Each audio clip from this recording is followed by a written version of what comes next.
যে কিভাবে এই চ্যানেল খুব কম সময়ের মধ্যে কাটতে হয়।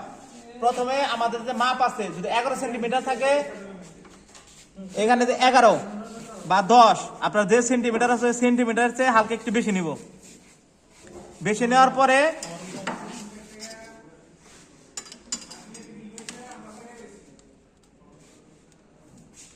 এখান থেকে দাগ দিলাম। দাগ দেওয়ার পরে এটা কাটবো।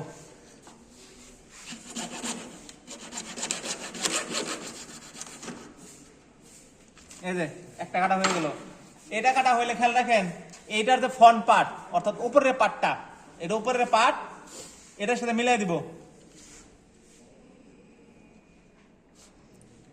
সরি, এটার প্রথমে কি করব, এটার বিপরীত দিয়ে কেটে দিব।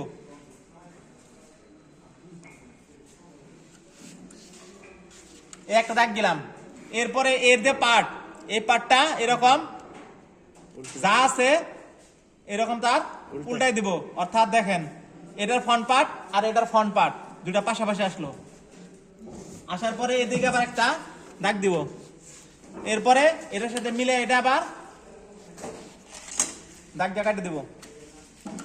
এখন এই অ্যাঙ্গেলটা যদি আমাদের নরমালি সোজা করার জন্য কি করবো, আবার ট্রাই স্কয়ার দিয়ে আবার এটারে সোজা করে নিব। এখন এটা কাটবো।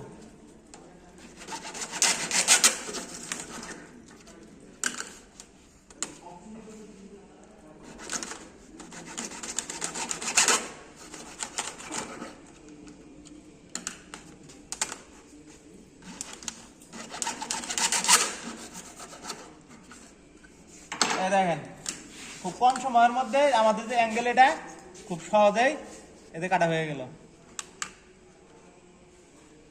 এখন আমরা 3 বক্স কাটা এটারে শেষ দিয়ে দিব।